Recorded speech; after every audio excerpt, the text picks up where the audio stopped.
today it's all about parenting issues.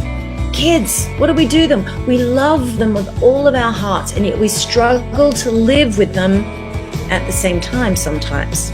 So Rita is joining me to address this mystery for parents about kids of all ages. What a treat we have in store for everybody. Thank you so much for having me, Alyssa.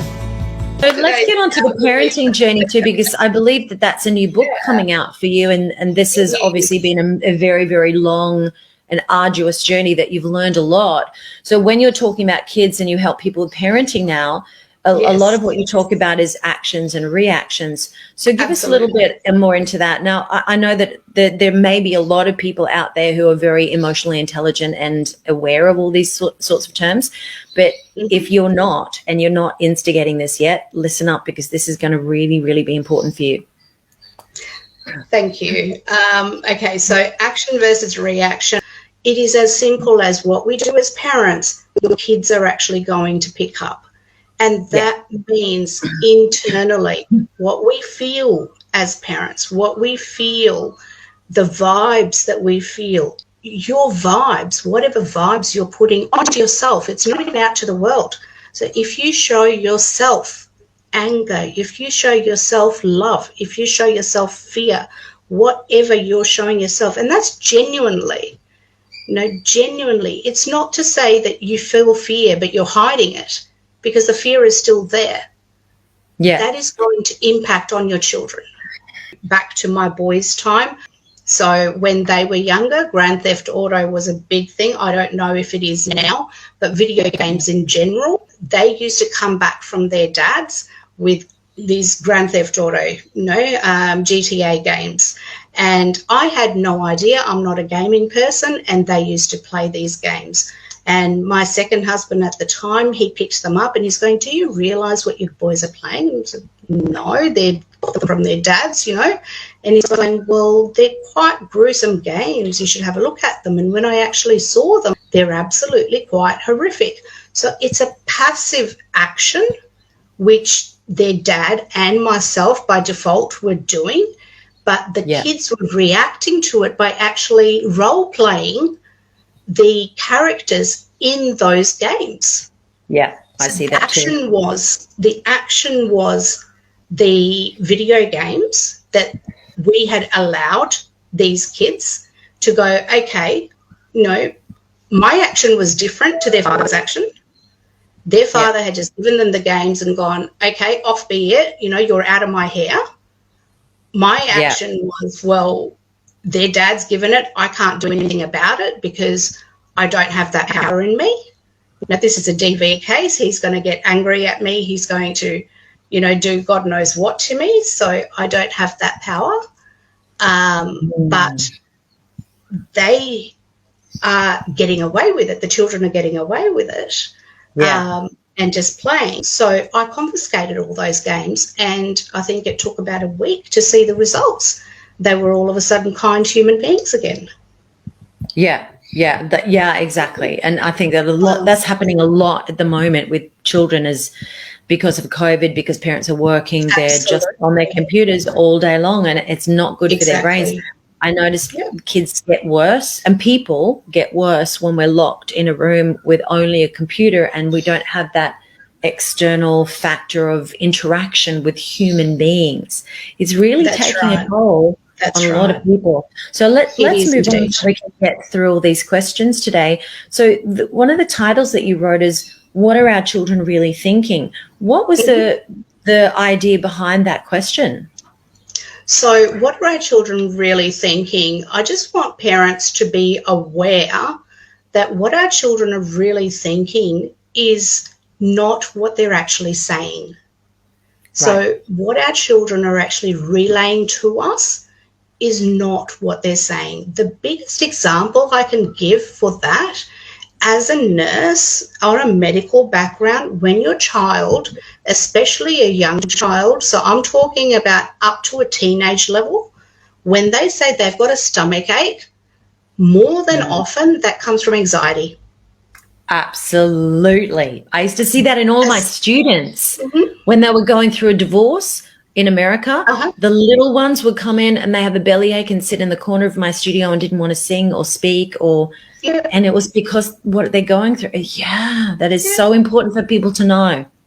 Absolutely. Children are sponges. They will pick up more than you know. They will not speak, but they will draw all information. And as we said before, they will pick up on our vibes, not just what we say, but what we feel as well. Yeah. So they are picking up on our energy. They are picking up on how we react with other people, how we act with other people. And then you'll see them all reacting with each other that way. Yeah. So going back to action versus reaction, I have a little thing called process in the middle. So I say action, process, reaction. Don't forget that process in the middle. Yeah, brilliant. So if you have an action, make sure you process that action before you react to something. Bingo, absolutely. Kids can't process. Yeah, exactly. Pause. It's like that little gap, that pause is so important. So I believe you've written a book about all of this because of all your journey and the things that you've learned with raising 5 children. Tell us a little bit about your book and what people will learn when they purchase your book. So the book has not been published yet. It is in situ. So at this stage, I have got my first book that's been published. So it's an Amazon bestseller, so it is available on Amazon. So what it is Love Your Pain series. So there's a trilogy. So the first book is Chronic Illnesses, how I found myself after chronic illnesses, and you can too.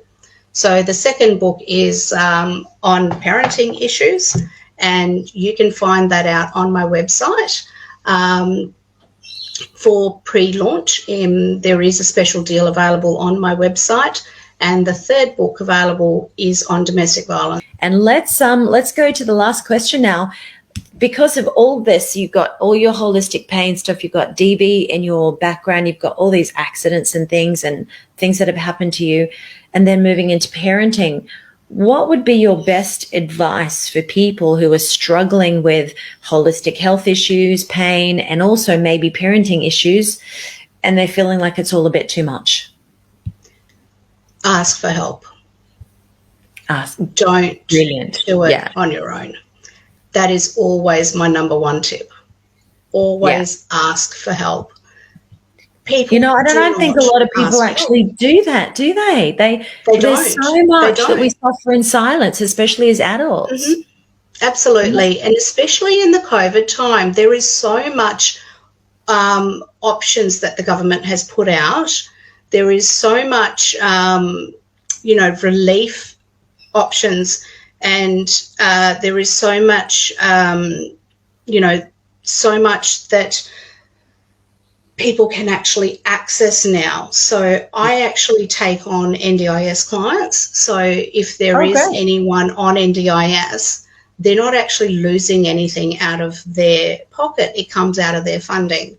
So if that's really managed, absolutely. So if they're plan managed or self-managed, so I can support you as well. And same with children.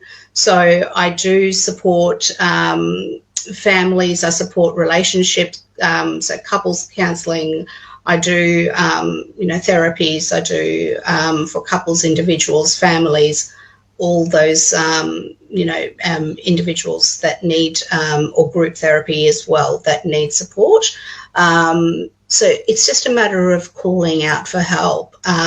But like I said, or call Lifeline at the very least. There's just phone numbers where you can remain anonymous and just pick up the phone. It's as simple as that. Pick up the phone. You don't have to say your name. You don't have to say who you are. Just someone to talk to, someone to vent to, and just have that peace of mind knowing that you're not alone. It is such a big thing. Such a big thing just to know that someone else out there is in the same boat as you. Absolutely. Can just make that day go a little bit easier. Yeah. And I think that's the hardest thing for some people, especially if they're shy or anxious, or they're feeling like they're going to be judged for not coping, or being stressed. Yeah. And I've been through those so many times in my life until there was a massive collapse. And then I made a phone call, and it just takes the pressure off. It just feels like this weight is lifted to be able to cry and talk to somebody about it and know that it's okay. It's okay to be human. It's okay to feel emotion. Yeah. So please don't suffer in silence. If you're watching this, reach out. Sarita is here to help. It's been my pleasure hosting this show. Connect with your children. Just have a chat. And that's the very least you can do. Just spend half an hour with your children. Just play a game with them. Don't play a game that you want to play. Play a game that the children want to play. Ask them what they want. That's the very least you can do. Just ask the children what they want for a change, and you'll be surprised what they come up with. They're more clever than you think because you gave birth to them. They are brilliant. They are yours. Yeah, brilliant way to end. Thank you so much. I hope everyone got value out of that. Sarita Khalsa is a retired nurse, a holistic pain relief coach, a life coach, a best-selling author, a motivational speaker, and an energy worker from Brisbane here in Australia, in Queensland. She's a mum of 2 adult children and school-aged triplets with special needs.